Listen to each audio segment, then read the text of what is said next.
Here are the top stories this hour. One killed as Typhoon Doksuri hits the Philippines. Taiwan defends main airport against simulated Chinese invasion. Plus, independent investigators quit Mexico citing roadblocks in probe of missing students.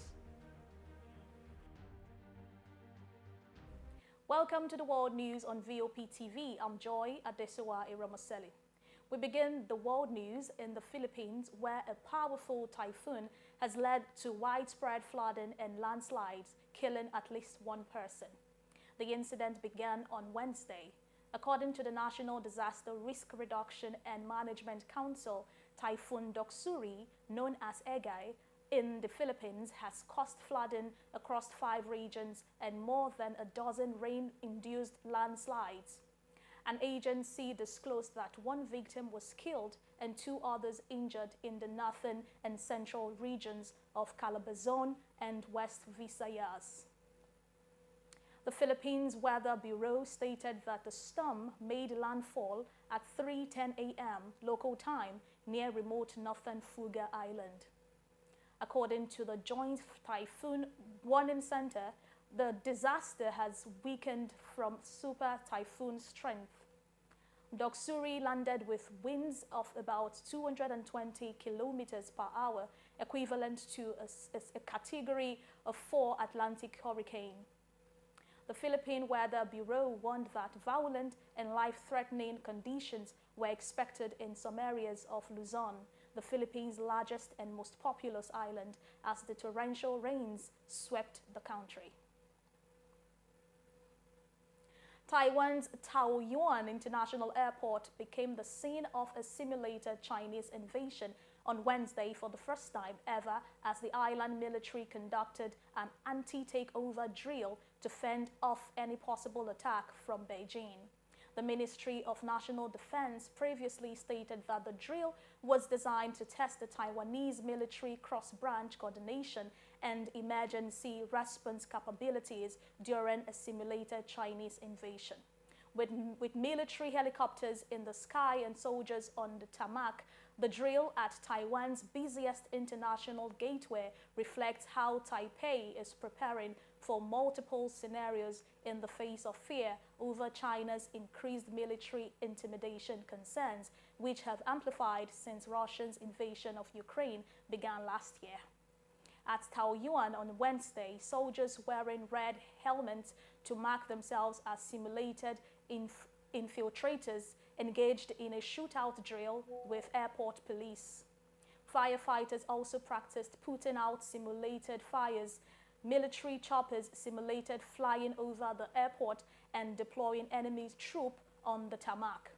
As they approached an airport building, they exchanged fire along the way, with the Taiwanese military defending the facility and those hiding in makeshift covers.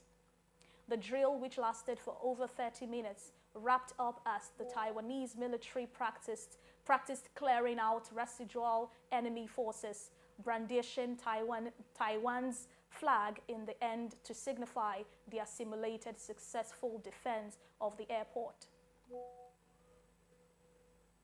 Let's move over to the Americas, where a panel of independent investigators probing the 2014 disappearance of 43 students from the Rural Teachers College in Mexico has announced that they are withdrawing because the government had failed to give them access to vital information.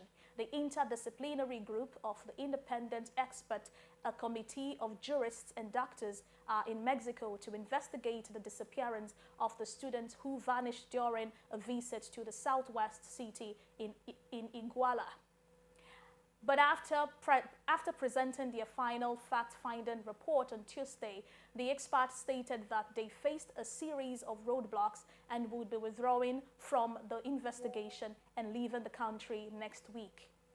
The college-age students from a teachers' college in Ayotzinapa disappeared on September 26, 2014, as they traveled through the southwest city of Iguala to attend a protest in Mexico City. Exactly what happened remains unknown, since most of the missing students were never found. Meanwhile, Russia and China are sending government delegations to North Korea this week for events marking the 70th anniversary of the armistice that halted fighting in 1950 to 1953 Korean War. The visit suggests North Korea is further opening up after years of isolation and is eager to showcase its partnership with authoritarian neighbors in the face of deepening nuclear tensions with Washington, Seoul, and Tokyo. North Korea's state media mentioned on Wednesday that a Russian delegation led by Defense Minister Sergei Shoigu arrived in Pyongyang on Tuesday evening, where they were greeted by senior North Korean officials, including Defense Minister Kang Sung-nam. Shoigu's ministry stated that the delegation visits will help strengthen relations and mark an important stage in the development of bilateral cooperation. China's ruling Communist Party is also sending a mid-level official in hopes of restoring exchanges between the allies.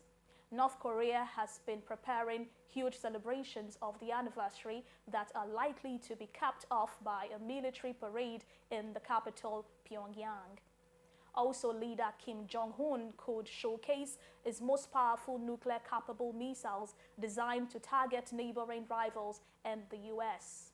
The visit by Russian and Chinese delegations marked only the second known time foreign government officials were invited to enter North Korea since the state of the pandemic.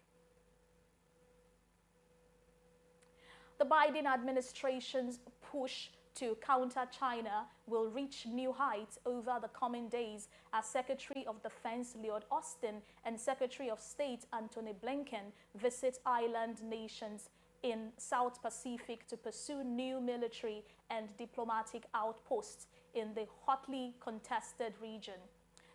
Simultaneous trips highlighting Washington's fierce strategic rivalry with Beijing include Austin's stop in Papua New Guinea, the first ever by U.S. Defense Secretary. The tiny nation has opened the way for American forces to access its territory in the face of China's growing security footprint in the nearby Solomon Island. A significant diplomatic component is also at play. Blinken visits Tonga on Wednesday to dedicate a U.S. embassy there as the State Department beefs up personnel and spending at new facilities in island nations across the region.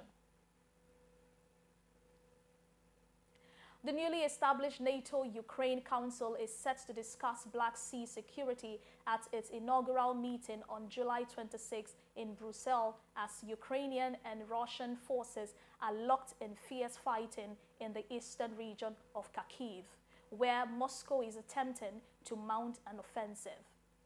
The newly established NATO-Ukraine Council is set to discuss Black Sea security at its inaugural meeting on July 26 in Brussels as Ukrainian and Russian forces are locked in fierce fighting in the eastern region of Kharkiv, where Moscow is attempting to mount an offensive.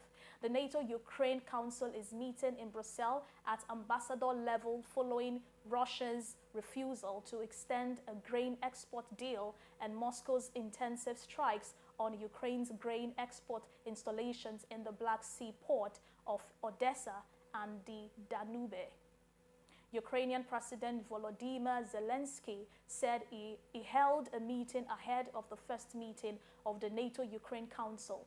Zelensky spoke earlier with British Prime Minister Rishi Sunak about how to ensure the flow of Ukrainian grain to international markets amid fresh airstrikes by Russia on the port city of Odessa and the capital Kyiv.